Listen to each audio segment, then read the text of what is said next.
Good evening, everyone. Today we are starting with the relation and function. Class 12, chapter number 1. कैसे करें आखिर relation function. अपने आप में एक बदनाम चैप्टर है, वैसे बताऊंगा आपको ये, क्योंकि इसमें लिखना पड़ता है और बहुत दिक्कत आती है।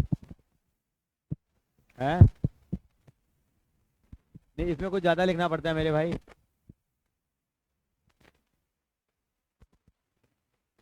लिखिए जरा, चैप्टर का नाम लिखिए पहले तो आप।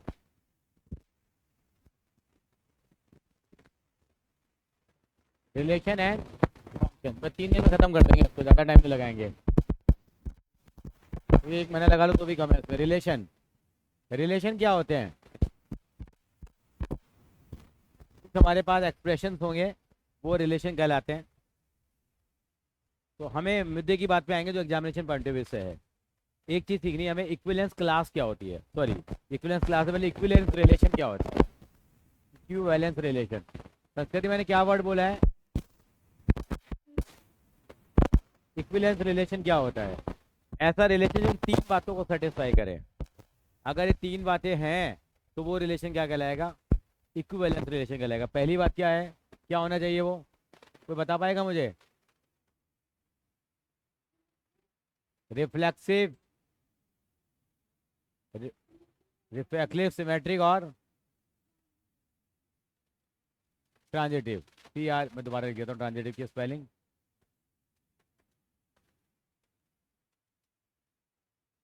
ट्रांजिटिव लिख लीजिए। रिफ्लेक्सिव हो, ट्रांजिटिव हो और सिमेट्रिक हो, तो ऐसे रिलेशन क्या कहलाते हैं? इक्विवेलेंस रिलेशन कहलाते हैं। पहले मैं आपको देसी तरीके से बताऊंगा, फिर अंग्रेजी में लिखना सिखाऊंगा। अगर ए का रिलेशन ए के साथ हो तो क्या कहलाता है? वो रिफ्लेक्सिव। और अगर ए का रिलेशन बी के साथ हो और हम प्रूव कर दें कि बी का रिलेशन ए के साथ है तो क्या कहलाएगा? वो symmetric.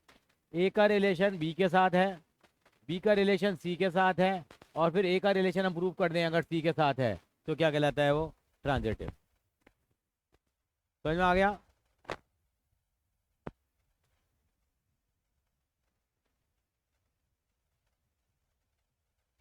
One one on to अलग है, वो फंक्शन में आता है बेटा, अभी रिलेशन ही हो। हाँ हाँ हाँ, अपने आप का रिलेशन अपने आप से हो तो क्या कहलाता है? वो रिफ्लेक्सिव। हाँ, तो पहले हम थोड़ी 15-20 मिनट बातें करेंगे जरा, फिर आगे चलेंगे। तो रिफ्लेक्सिव की कंडीशन क्या है? ए का रिलेशन किसके साथ हो? ए के साथ हो। और उसकी क्या होती है? ए का रिलेशन किसके साथ हो? बी के साथ हो, तो बी का रिलेशन ए के साथ हो। और ए का रिलेशन बी के साथ हो, बी का रिलेशन सी के साथ हो, तो ए का रिलेशन। आपने एक जोक सुना होगा, sir I love you, you love your daughter, it means I love your daughter. समझ में आ गया आपको? बच्चे ने बोला सर आई लव यू, मैं आपको प्यार करता हूँ। आप अपनी बिटिया को प्यार करते हो, इसका मतलब मैं आपकी बिटिया को प्यार करता हूँ। क्योंकि ए का रिलेशन बी के साथ है, सर मैं आपको प्यार करता हूँ। सर आप किसको प्यार करते हो? बिटिया को प्यार करते हो, तो अल्टीमेटली मैं बिटिया को प्यार करता हूँ। हैं? ये तो बन जाते हैं यार। सर मेरे घर की दुकान है, तो वहां से बन जाते हैं। जैसे जैसे ये मोबाइल है, this mobile is on the, this mobile is on the, किसके ऊपर है? यूपीआई के ऊपर है। किसके ऊपर है? यूपीआई के जो सिंबल है उसके ऊपर है। ये इसके ऊपर है। और ये किसके ऊपर है? इस टेबल के ऊपर है। किसके ऊपर है? तो अल्टीमेटली ये जो फोन है किसके ऊपर है? टेबल के ऊपर है। तो कौन सा रिलेशन हो गया ये? ट्रांजिटिव रिलेशन हो गया। कौन सा रिलेशन हो गया? आवाज नहीं आई, ट्रांजिटिव हो गया। अब जैसे कहा राम और लक्ष्मण दोनों नहीं है, राम किसका भाई है? लक्ष्मण का। और लक्ष्मण किसका भाई है? राम का। अल्टीमेटली मतलब राम लक्ष्मण का भाई है तो लक्ष्मण राम का भाई है। इस तरह कौन से रिलेशन हो गए? ये सिमेट्रिक रिलेशन हो गए। ठीक है, भैया के बाद सीधे सीधे सारी रख के बैठी है। कहाँ गई? अभी तो नहीं थी यार। कहाँ? Oh sorry sorry, it's right. A का रिलेशन किसके साथ है? बी के साथ है। और जैसे एक्स ने कहा, जैसे आपने नाम सुना है ऐश्वर्या, ऐश्वर्या बच्चन किसकी वाइफ है? अमिताभ बच्चन की वाइफ है। सॉरी सॉरी सॉरी सॉरी भगवान, ऐ- ऐ- ऐश्वर्या राय किसकी वाइफ है? अभिषेक बच्चन। और अभिषेक बच्चन ऐश्वर्या की वाइफ है क्या? वो तो उसका क्या हो गया, हस्बैंड हो गया। तो क्या सिमेट्रिक रिलेशन होगा ये? नहीं होगा ना, बोलो कैसे? अरे वो तो वो उसका हस्बैंड है तो वो उसकी वाइफ है ना। सिमेट्रिक का मतलब वही रिलेशन होना चाहिए। जैसे आपने नाम सुना Rahul Gandhi, Priyanka Gandhi. Rahul Gandhi is a brother of, sorry, हाँ, is a brother of Priyanka Gandhi, और Priyanka Gandhi is a brother of Rahul Gandhi, sister है। तो उसका मतलब कौन सा रिलेशन नहीं है वो? सिमेट्रिक नहीं है। क्या नहीं है वो? सिमेट्रिक नहीं है। I live in Janakpuri, Janakpuri is in the Delhi, तो I live in the Delhi. किसका रिलेशन हो गया वो ट्रांजिटिव का हो गया। समझ में आया? संस्कृति मैडम आप कुछ कुछ बातें समझ पा रही हैं ये क्या चल रहा है यहाँ? तो चैप्टर को समझना बहुत जरूरी है, भावनाएं समझनी पड़ेंगी आपको। आखिर चैप्टर कहना क्या चाहता है आपसे, आपसे चैप्टर कहना क्या चाहता है? आप समझ रहे हैं चैप्टर आपसे क्या कहना चाह रहा है? मैं आपके 5 मिनट लूंगा, ज़्यादा नहीं लूंगा। मैं सीधा आऊंगा। देखिए क्वेश्चन नंबर 5 का पहला पार्ट पढ़ेंगे, जरा क्या लिखा हुआ है। क्या नाम है इसका? संस्कृति मैडम पढ़ना जरा। रिलेशन आर दे रखा है, ह्यूमन बींग्स का है। इससे पहले एक पार्ट और है, एक्स और Y at the same place. X और वाई दो बंदे हैं, वो दो बंदे सेम जगह पे क्या करते हैं? काम करते हैं। आपने रवि सर और सतीश सर का नाम सुना होगा। Ravi sir and Satish sir both work at the Satish account classes. तो हमें बताना है कि रिलेशन इक्विवेलेंस रिलेशन है या नहीं। पहले ऑरली बात करते हैं, आप बताइए समझ। देखिए, तो मैंने बताया एक्स का रिलेशन है एक्स। अगर Ravi sir Satish account classes पे काम करते हैं तो Ravi sir Satish account classes पे काम करते हैं। इसका मतलब ये बात तो क्या है, सच्ची है ही, यस और नो? तो यानी कि रिलेशन क्या हो गया? रिफ्लेक्सिव हो गया। जहाँ एक्स काम करता है वहाँ वाई काम करता है, और जहाँ वाई काम करता है वहाँ एक्स काम करता है। ये बात सही है कि नहीं है? अगर एक्स सतीश अकाउंट क्लासेस पे काम कर रहा है, अगर एक्स, तो एक्स का रिलेशन वाई के साथ है कि एक्स और वाई सेम जगह काम कर रहे हैं, और वाई और एक्स भी क्या कर रहे हैं? रवि और सतीश भी सेम जगह पे काम कर रहे हैं, और सतीश और रवि भी सेम जगह पे काम कर रहे हैं। तो सिमेट्रिक, हाँ सिमेट्रिक हो गया। अब मैंने कहा एक्स और वाई सेम जगह पे काम कर रहे हैं। एक नया बंदा अपना आप मैं आर्बिट्री लेके आ रहा हूँ जेड। अगर एक्स और वाई सेम जगह पे काम कर रहे हैं तो वाई और जेड भी सेम जगह पे काम कर रहे हैं, तो एक्स और जेड भी सेम जगह पे काम कर रहे हैं। तो कौन सा रिलेशन हो गया ये? ट्रांजिटिव। तो ये रिफ्लेक्सिव भी है, सिमेट्रिक भी है, और क्या है? ट्रांजिटिव भी है। तो कौन सा रिलेशन हो गया ये? सिमेट्रिक ये हो गया ना? नहीं, स्लॉट में डिफाइन कर वो जगह, जगह तो एक ही है ना बेटा, स्लॉट अलग है लेकिन जगह तो यही है ना, सतीश अकाउंट क्लासेस। तो हम तो सेम जगह की बातें कर रहे हैं ना। तो कौन सा रिलेशन हो जाएगा ये? इक्विवेलेंस। नहीं, वो हम लोग अपना वो उसी थीम पे लेके चलते हैं एक्चुअली सर। उसी थीम पे क्या करके चलते हैं हम लोग? लेके चलते हैं। जहाँ एक्स और वाई काम कर रहे हैं, जहाँ वाई और जेड काम कर रहे हैं, वहाँ पे एक्स और जेड भी काम कर रहे होंगे। हाँ हाँ हाँ, ये एक्स लिखा हुआ मैंने, ये sine x by two, cos x by two, rain x by two. चलिए क्वेश्चन नंबर 2 देखिए जरा। रिफ्लेक्सिव ऐसे है, जहाँ जहाँ एक्स काम करता है वहाँ एक्स काम करता है। मैं लिखने का तरीका बताऊंगा, मतलब ये होता है रिफ्लेक्सिव। भाई एक्स जहाँ काम करता है वहाँ एक्स काम करता है। जैसे मैंने कहा एक्स और वाई दो भाई हैं, एक्स वाई का भाई है तो वाई किसका भाई है? एक्स का। तो एक्स एक्स का भाई है। अभी आते हैं जरा, मैं आता हूँ जरा, 1 मिनट के लिए, 1 मिनट के लिए। ये एक बार क्वेश्चन नंबर 2 पढ़ना जरा, एक बार क्या, एक बार पढ़ना जरा। इसका मतलब आप समझिए इसका मतलब बताइए जरा।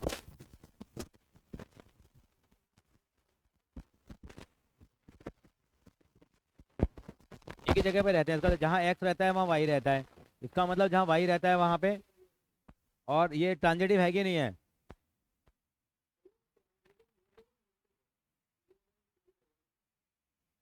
ये ट्रांजिटिव नहीं है? क्यों नहीं है भैया ट्रांजिटिव ये?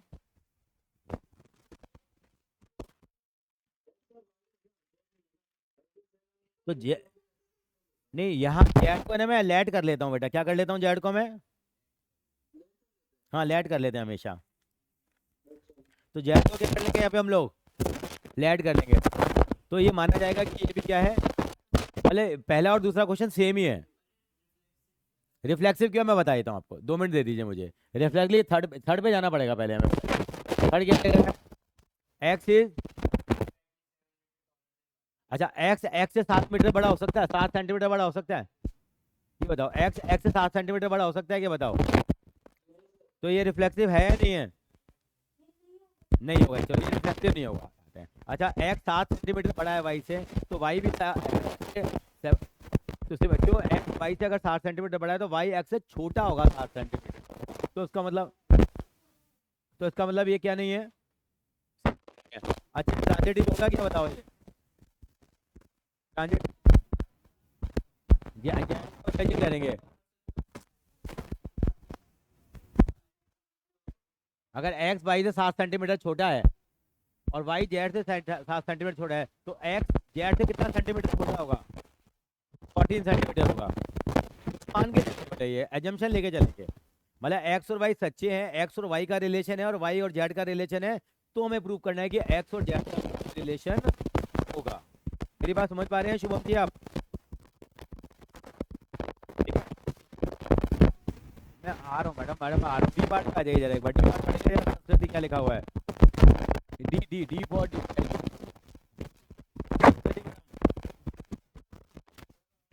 बार हाँ आवाज नहीं आई मेरी, लगता है वहाँ कनेक्शन की। हाँ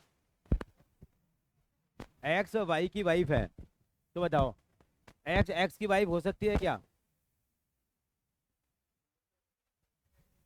एक्स वाई की वाइफ है और वाई जेड की वाइफ है, सॉरी एक्स वाई की वाइफ है और वाई एक्स की वाइफ हो सकती है क्या, बताओ बेटा। नहीं हो सकती। हाँ एग्जाम्पल एक्स एक्स और वाई को ऐसा मान लो, एक्स क्या है ऐश्वर्या है और वाई क्या है अभिषेक है, तो ऐश्वर्या ऐश्वर्या वाइफ है अभिषेक की, हाँ अभिषेक वाइफ है क्या इसकी, नहीं होगा ना। और एक्स वाइफ है अभिषेक की, और अभिषेक मान लो वाइफ हो किसी और की, वो तो कभी हो ही। तो ये बताइए मुझे, क्या ये रिफ्लेक्सिव है,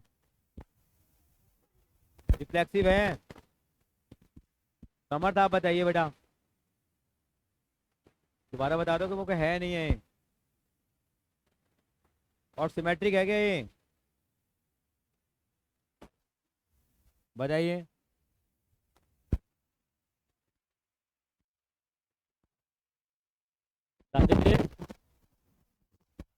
ये केवल क्या है आपके हिसाब से, डी फॉर डॉग होता है। अच्छा कैसे बताइए जरा ये,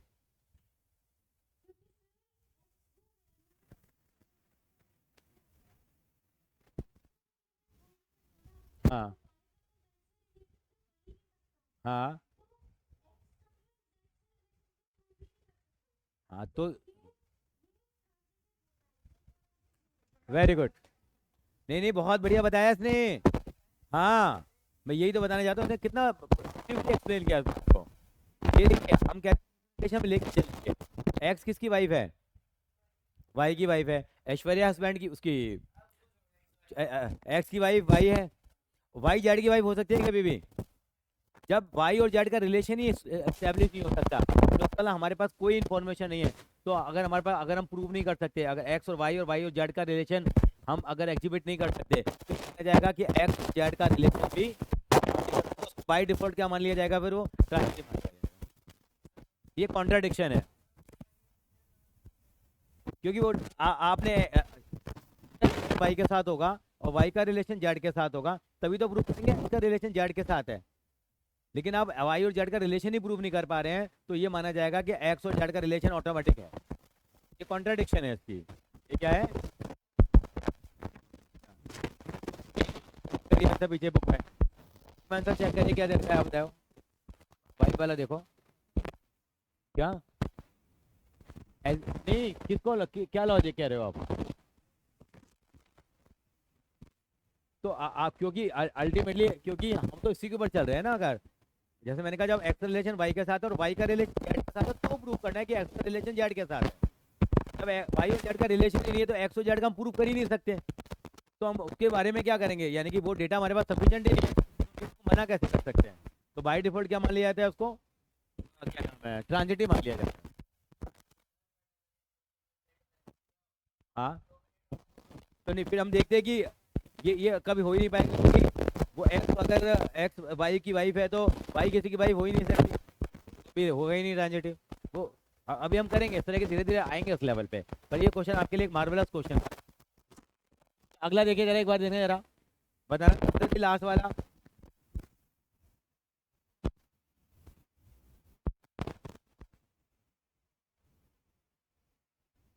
बताओ जरा,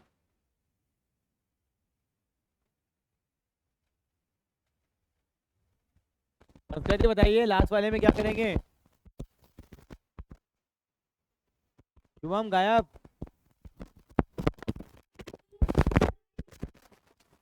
एक्स का फादर हो सकता है क्या, अपना का, अगर एक्स वाई का फादर है, एक्स वाई का फादर है तो वाई एक्स का फादर हो सकता है क्या, नहीं नहीं हो सकता। अगर एक्स वाई का फादर है और वाई जेड का फादर है, तो वाई और जेड में रिलेशन तो हम स्टेब्लिश कर सकते हैं ना। एक्स जेड का ग्रैंड फादर होगा, फादर नहीं होगा, तो ये ट्रांजिटिव नहीं है। वाई और जेड को तो हमने एक्सप्लेन कर दिया ना यहाँ पे, ये मतलब निकल के आया।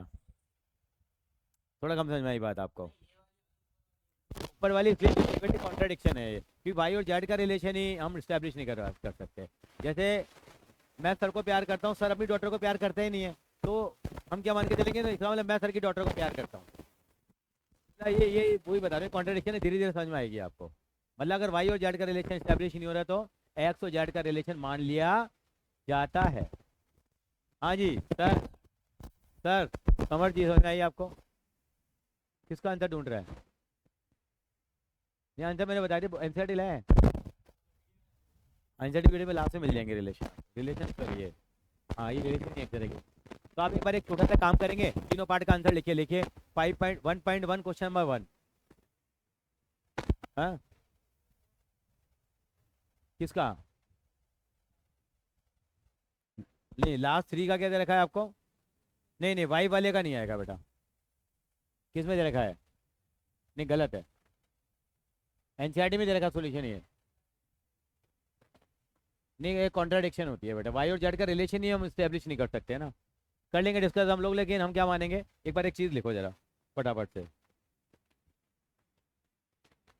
मैं बता दूँ आपको, आंसर नहीं लिखने अभी आपको, आंसर लिखने का तरीका तो हम बाद में करेंगे। आप केवल लिख दो क्या, पहला क्वेश्चन लिखो जरा, क्या पार्ट था ये, संस्कृति लिख रहे हैं, 5th क्वेश्चन का पहला पार्ट लिखो, सॉरी यार, पहले क्वेश्चन का 5th पार्ट यहाँ लिखो, पहले क्वेश्चन का 5th पार्ट, 5th पार्ट का भी कौन था, ए पार्ट, यहाँ लिखो आर एस टी, फिर लिखो आर एस टी, फिर लिखो R S T, R S T, R S T. पहला क्या था, रिफ्लेक्सिव था क्या, तो क्या करेंगे यहाँ पे, टेक टेक टेक, यहाँ पे टेक टेक टेक, यहाँ पे एक्स एक्स, ये भी नहीं था, ये भी नहीं था और ये भी नहीं था, इसमें ये था, तो ये एक्स एक्स की वाइफ, ये नहीं था, ये भी नहीं था, लेकिन ये था, और इसमें न ये था न ये था न ये था। आपका मेरे साथ ये कॉन्ट्रडिक्शन आ रहा है केवल आपका, है ना, वाई वाला, कि वाई जेड की वाइफ नहीं हो सकती, तो नहीं हो सकती, नहीं लास्ट वाले में तो वहाँ लेडीज और जेंट्स का चक्कर पड़ गया ना बेटा, थोड़ा सा समझ नहीं रहा बात को, लेडीज की वाइफ लेडीज कैसे हो सकती है, मतलब वो समझ रहे हो बात को, इसलिए वो गड़बड़ हो रहा है वहाँ पे। नहीं लास्ट में आप एग्जांपल लेते हैं, 3 बाप बेटे बताओ कौन कौन है। आपने नील नितिन मुकेश का नाम सुना है, एक गायक है,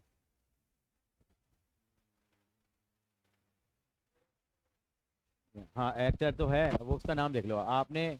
राहुल गांधी के पापा का नाम मालूम है आपको, राहुल गांधी को तो बेटा ही नहीं है कोई भी, सॉरी, नहीं राजीव गांधी तो ठीक है,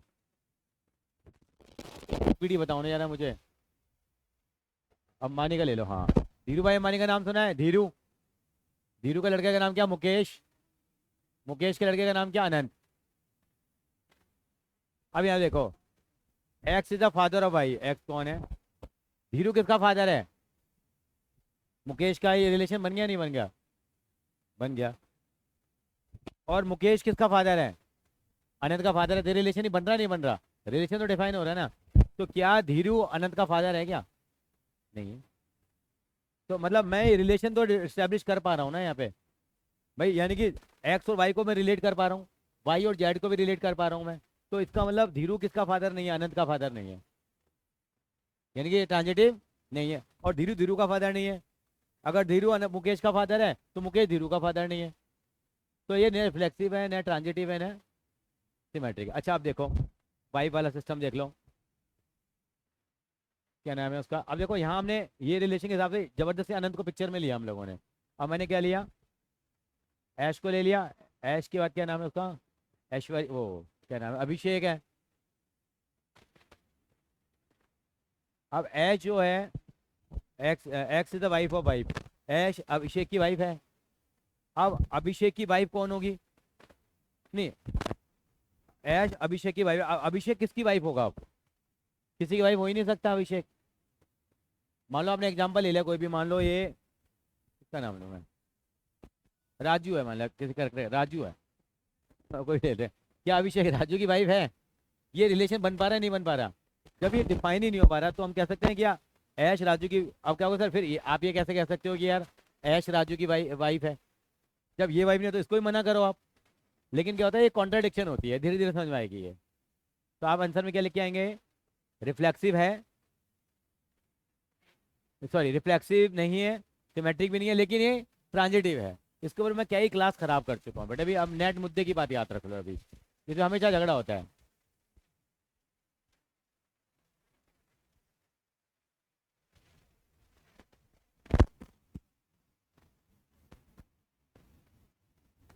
क्या नहीं, दो वाइफ क्यों नहीं हो सकती? वो तो दो वाइफ, चार वाइफ वाइफ रख लो आप। मतलब बात देखें तो वहाँ तो अलाउड है कुछ रिलीजन के अंदर में। चलो मतलब आप अलग अलग तरह की एक्सप्रेशन लेके आओगे।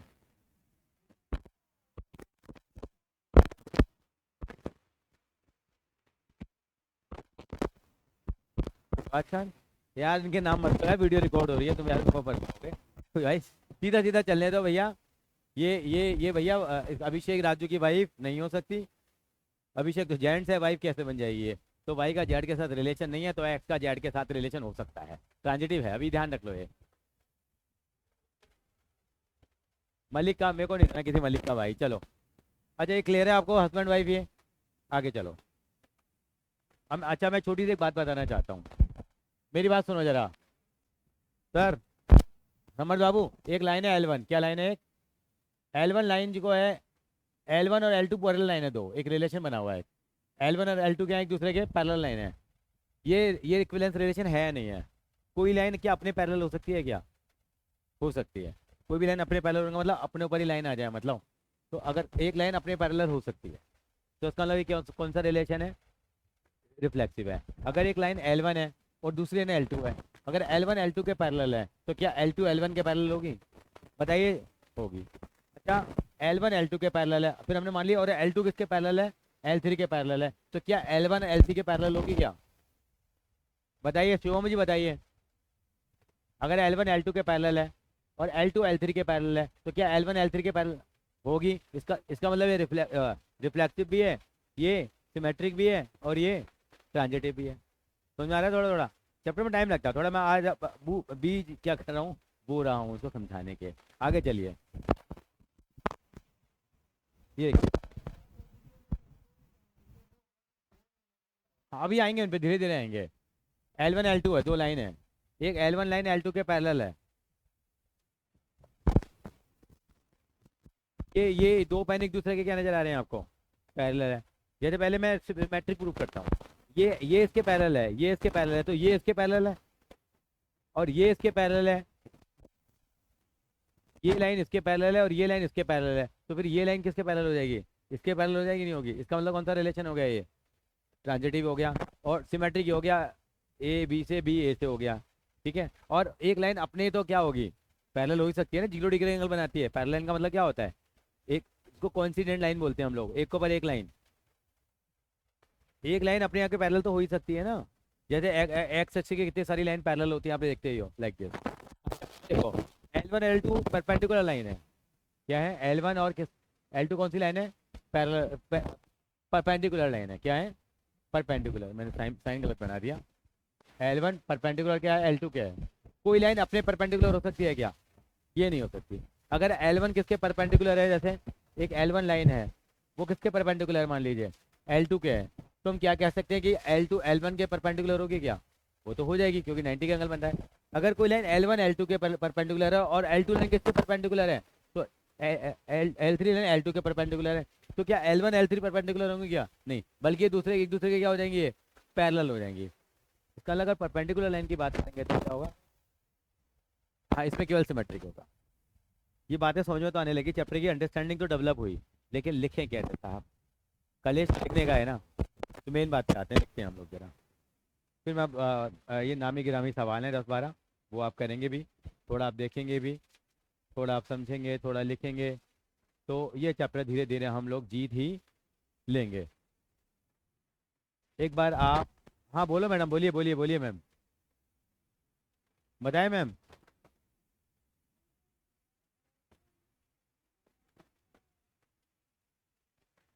अच्छा, एक बार क्वेश्चन नंबर 3 पढ़ेगी, एग्जाम्पल नंबर 3 पढ़ेगी एक बार जरा।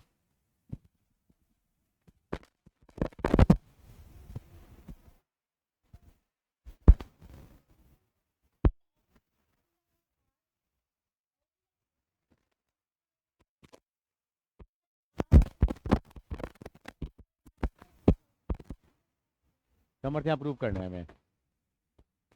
एक पता है, एक लाइन आपको डायग्राम नजर आ रहा है यहाँ बेटा, ये इन्होंने कौन सी लाइन लिया, L1, ये लाइन लिया L2। कोई लाइन अपने परपेंडिकुलर हो सकती है क्या, बता? नहीं हो सकती। इसका मतलब रिफ्लेक्सिव L1 L2 के परपेंडिकुलर है, तो क्या L2 L1 के परपेंडिकुलर है? तो इसका मतलब क्या हो गया, सिमेट्रिक हो गया।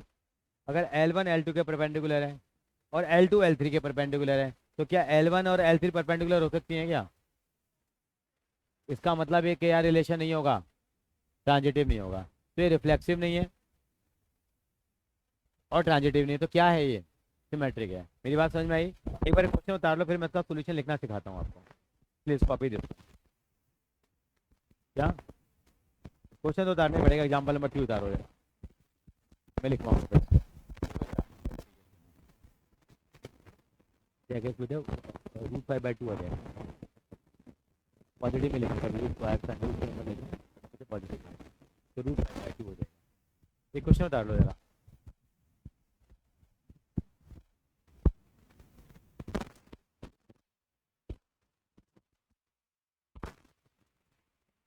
नहीं, बस आ जाएगा, √5/2 आ जाएगा, फिर सॉल्व कर ले। हाँ, वो कॉसेस निकाल ले ऐसे, उसका उल्टा करके, नहीं फिर फॉर्मूले में वैल्यू पुट करके। कॉपी कर लिया क्वेश्चन ये? हाँ, क्वेश्चन कॉपी कर लेंगे, सोल्यूशन मैं लिखवाऊंगा।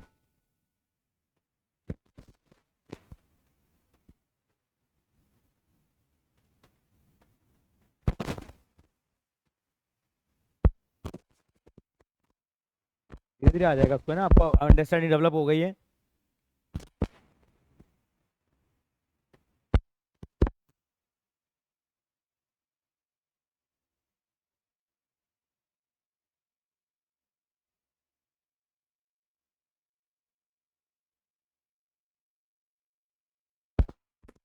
लिखिए जरा।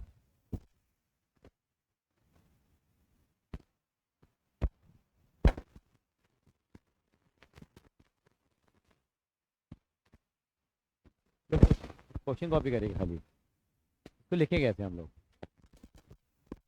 बाकी वीडियो में सारे क्वेश्चन सॉल्व कर रखे हैं, तो हमें क्या कितनी चीज़ें प्रूव करनी है उस क्वेश्चन में? 3। पहले क्या प्रूव करना है? हाँ, तो रिफ्लेक्सिव लिखो, पहले हेडिंग लिखो रिफ्लेक्सिव। हेडिंग लिखिए रिफ्लेक्सिव, क्या लिखेंगे? देखिए L1 L1 can not B, पहले यहाँ पे लिखिए, एक चीज़ रख लेना, L1 L2 belongs to R। पहले आपने लेट करा आपने कि L1 L2 किसको बिलोंग करते हैं, R1 R के बिलोंग करते हैं, आपने माना। तो L1 कैन नॉट बी पर perpendicular to itself. L1 L2 L1 line L1 के परपेंडिकुलर नहीं हो सकती, तो उसका मतलब क्या आ जाएगा? तो L1 L2 can not belong to R, तो R इज नॉट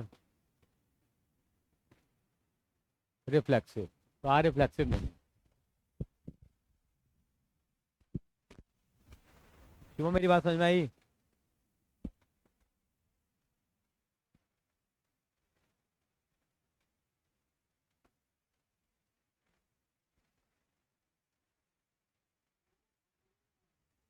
हाँ लिखना पड़ेगा ये, नहीं तो कोई नंबर नहीं है, चैप्टर में लिखने के नंबर हैं बस, समझ में सबको आएगा। अब सिमेट्रिक लिखेंगे। सिमेट्रिक में क्या लेंगे, पहले तो लेट करेंगे एलिमेंट क्या, L1 L2 किसको बिलोंग करता है? R को। देन हमें क्या प्रूव करना है, देन क्या प्रूव करना है हमारे को कि L2 L1 भी किसको बिलोंग करता है? R को। अगर ये चीज़ आ गई तो बात बन गई। तो L1 L2 को बिलोंग करता है, अगर L1 का रिलेशन L2 के साथ है तो L2 का रिलेशन किसके साथ आ जाएगा? L1 के साथ आ जाए तो बात हो जाएगा। और ये आपको दे रखा है कि L1 का रिलेशन किसके साथ है, आपको क्या दे रखा है? L1 L2 belongs to R दे रखा है, बिलोंग्स टू R, तो किसका मतलब क्या है? L1 is perpendicular to L2 हो गया। L1 किसके परपेंडिकुलर? L2 का। उसको अंग्रेजी की भाषा में क्या लिख सकते हैं, क्या इंप्लाई करता है? L2 is perpendicular to L1, इसका मतलब क्या हो गया? L2 L1 belongs to R हो गया इसका मतलब। तो R इज,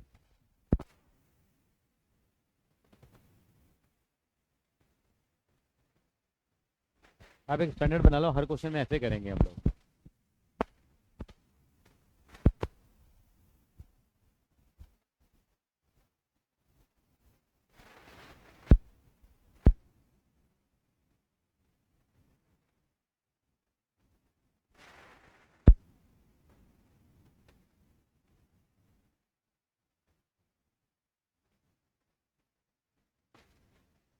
चलिए मैं आगे, समझ में आया प्रीति जी आपको? चैप्टर कैसा लगा वैसे? नॉर्मल लगा है ना? ठीक है, स्कूल में हो गया था ना ये, पहले पढ़ गया था ना?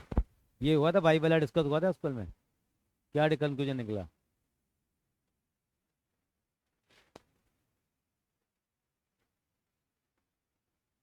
मानना ही पड़ेगा, कॉन्ट्राडिक्शन है। चलिए जी, अब क्या प्रूव करेंगे हम लोग इसको? वो ट्रांजिटिव, ट्रांजिटिव के लिखो। हाँ, ट्रांजिटिव में क्या क्या लिखेंगे, क्या क्या क्या मान के चलेंगे हम लोग कि L1 L2 बिलोंग्स टू किस है? R, एंड L2 L3 किसको बिलोंग कर रहा है? R को। तो एन हमें क्या प्रूव करना है? L1 L3 किसको बिलोंग करता है? R को, ये हमें प्रूव करना है। L1 का रिलेशन L2 के साथ है, L2 का रिलेशन L3 के साथ, तो प्रूव करो कि L1 का रिलेशन किसके साथ है? L3 के साथ है। तो मैं भी करा दिया, आइडेंटिटी बता देते हैं। इसमें क्या लिखेंगे फिर हम लोग?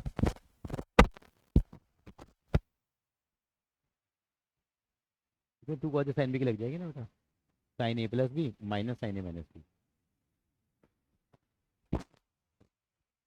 साइन ए प्लस बी माइनस साइन ए माइनस बी। चले आगे, अब क्या लिखेंगे इसके लिए, क्या लिखेंगे हम लोग बताओ? यानी क्या दे रखा है आपको? L1 L2 बिलोंग्स टू क्या है? R है, इसका मतलब क्या है? L1 is perpendicular to L2, और L2 L3 belongs to R,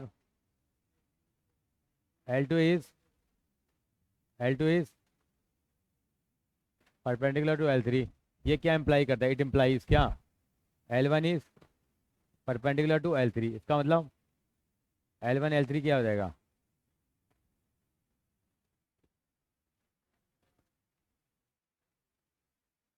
अच्छा, L1 इज, हाँ हाँ हाँ, तो मतलब वही लेकिन L1 is not, in fact they are parallel, लिखना चाहो तो लिख सकते हो, मतलब बट दे आर पैरेलल, छोड़ो वो पर। L1 L3 does not belongs to R आ जाएगा, डज नॉट बिलोंग्स टू, तो इट इज नॉट ट्रांजिटिव, ये ट्रांजिटिव नहीं है, तो it is not an equivalence relation, so it is not an equivalence relation, मतलब ये इक्विवेलेंस रिलेशन नहीं है। बात समझ में आई है? जबरदस्ती का है।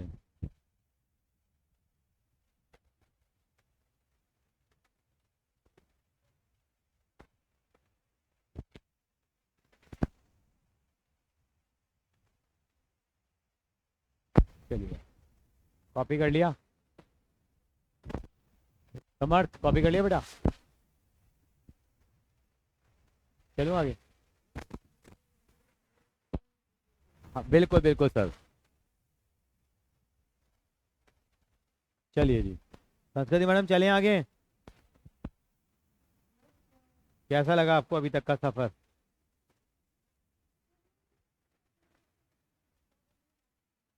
हाँ, वो तो लिखना पड़ेगा पर मजबूरी है। सेकंड क्वेश्चन पढ़िए जरा एक बार।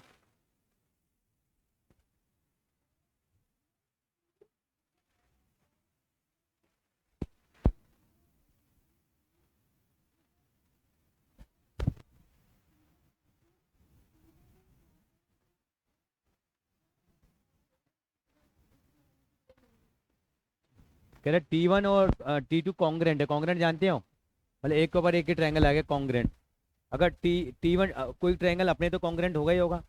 अगर T1 T2 के कॉन्ग्रेंट और T2 किसके कॉन्ग्रेंट होगा, और T1 T2 के है और हम एज्यूम करेंगे T2 किसके है, T3 के है, तो T1 भी किसके होगा, तो तीन होगा, तो इक्विवेलेंस रिलेशन होगा। लेकिन कलेश लिखें कैसे? लिखिए जरा, एग्जाम्पल नंबर 2 का रेफरेंस दे दीजिए। पर क्वेश्चन नंबर 2 उतार लो यार, अच्छा लगेगा। उतार लो यार भाई, एग्जाम्पल मिलता नहीं है, ये 2 लाइनें तो उतारनी है। एग्जाम्पल 2 उतार लो। मैडम नींद आ रही है थोड़ी थोड़ी सी, कहीं फंस रही है अभी भी? ओए होए, 2 theta plus 3 theta is equal to 5 theta. Theta को 90 डिग्री 18 डिग्री पुट कर दें तो कितना हो जाएगा? तो इसको 90 लिख देंगे, तो 90 माइनस 3 थीटा लिख देंगे और दोनों तरफ साइन ले लेंगे। बेटे मैथ्स कुछ हद तक रटने की भी है।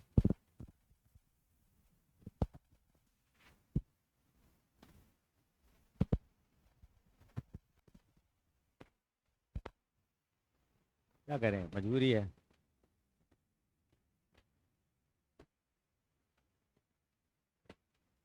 कल मैं IB बोर्ड के बच्चे से मिला, एक उनके यहाँ भी यही है, इंटरनेशनल बोर्ड जो है।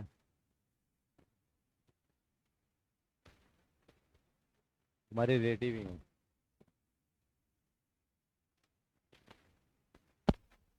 आइए नैतिक बाबू आइए। लेकिन मैंने बिना देखे आपको पहचान लिया, बताइए कैसे? कैसे पहचाना बताओ मैंने, यहाँ से नज़र भी नहीं आ। आइए सर,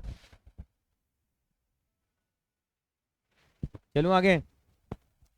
देखिए जरा कैसे करेंगे इसको, लिखने का तरीका क्या लिखेंगे? लेट कर लो क्या, पहले पहले क्या लिखेंगे? पहले लिखो रिफ्लेक्सिव, क्या लिखेंगे? T1 T2 belongs to R, लिखिए T1 is always congruent to itself. 2 बार लिख लेना इन बातों को, चाहे घर जाके। T1 ट्रायंगल अपने तो कॉन्ग्रेंट होगा ही होगा, कोई भी ट्रायंगल अपने तो कॉन्ग्रेंट होता ही, इसका मतलब क्या हो गया? T1 T2 belongs to R, so R is,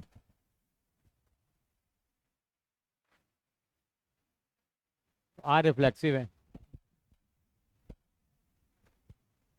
नहीं नहीं, अलग अलग है भाई ये, मैंने कहा तो था आना है। ये टेस्ट अलग है मेरे भाई, ले ले कॉपी ले ले।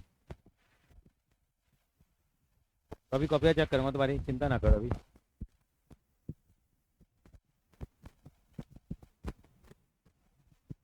क्या चेक करेंगे रिफ्लेक्सिव के बाद? मैट्रिक में क्या लिखेंगे अब? तो मैट्रिक में क्या लिखेंगे? T1 T2 belongs to R, तो क्या प्रूव करना है देन? तो इसका ये प्रूव करना है हमारे को। अगर ये बात बन गई तो समझ में आ जाएगा। क्या लिखेंगे? ये हमने लेट करा है कि T1 T2 belongs to R, तभी हम प्रूव करते हैं। इसका मतलब क्या है? T1 is congruent to T2। ये तो क्वेश्चन भी कह रहा था इस बात को। T1 T2 का कॉन्ग्रेंट है। ये क्या इम्प्लाइज करता है? इट इम्प्लाइज दैट, क्या इम्प्लाई करता है? T2 is congruent to T1। इसका मतलब T2 T1 belongs to R। संस्कृति बात समझ में आ रही है? मतलब लिखना आ रहा है, थोड़ा बेटर लगा लिखने के अंदर में। एक तरीका फॉलो कर रहे हैं हम लोग।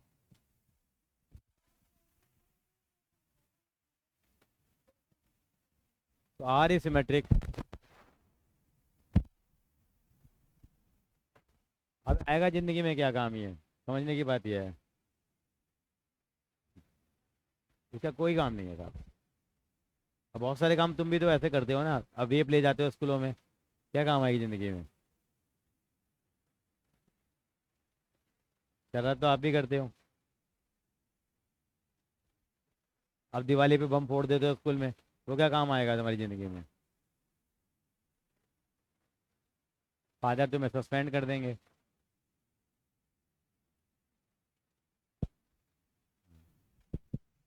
धमकी फादर को। चलिए, अब सिमेट्रिक के लिए क्या करें, ट्रांजिटिव के लिए क्या करेंगे? ऐसा नहीं लग रहा इंग्लिश पढ़ रहे हैं? ऐसा नहीं लग रहा इंग्लिश की फील नहीं आ रही आपको? है ना? ये चैप्टर इंग्लिश का लगता है मुझे तो। और ट्रांजिटिव के लिए क्या करेंगे हम लोग? क्या लिखेंगे? T1 T2 किसको बिलोंग करता है? R को।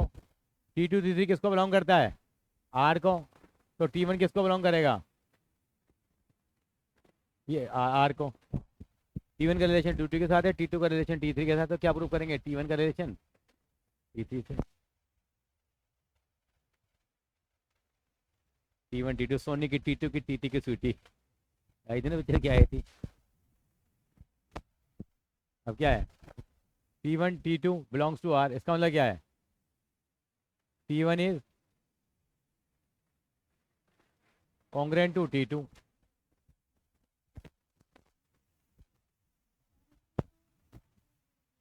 आ रहे हैं, सबको मालूम है ये लिखना है।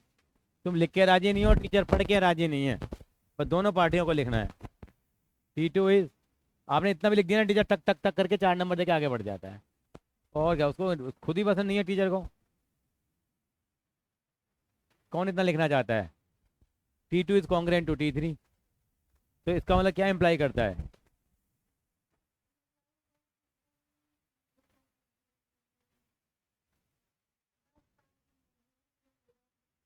बस। सो R इज, मैडम पहले ट्रांजिटिव तो लिखो। R ट्रांजिटिव है, तो इट इज इक्विवेलेंस रिलेशन।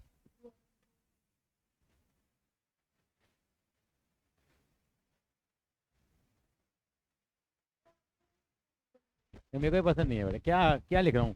तो इंटीग्रेशन डिफरेंशिएशन करो, मज़ा आता है, फील आती है। क्या लिखूँ तुम्हें बताओ? पता है T1 T2 के बराबर है, T2 T3 के बराबर है, तो T1 T3 के बराबर होगा। मैं राम का भाई हूँ, राम लक्ष्मण का भाई है, तो राम, मैं लक्ष्मण का भाई हूँ। अरे राम लक्ष्मण का भाई है, लक्ष्मण शत्रुघ्न का भाई है, तो राम शत्रुघ्न का भाई है। एक्स भाई का साला है, तो वाई जेड का साला होगा। तो एक्स जेड का साला होगा क्या? नहीं, वो सुपर साला होगा। तो it is not transitive relation then.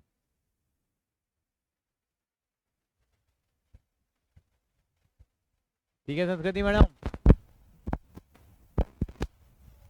Viva बेटा 5 रुपये, 5 मार्क का लेते हैं जैसे। तो ठीक है, मैं आगे बताऊँ, भी वीडियो बंद कर देता हूँ, फिर बताता हूँ क्या होता है।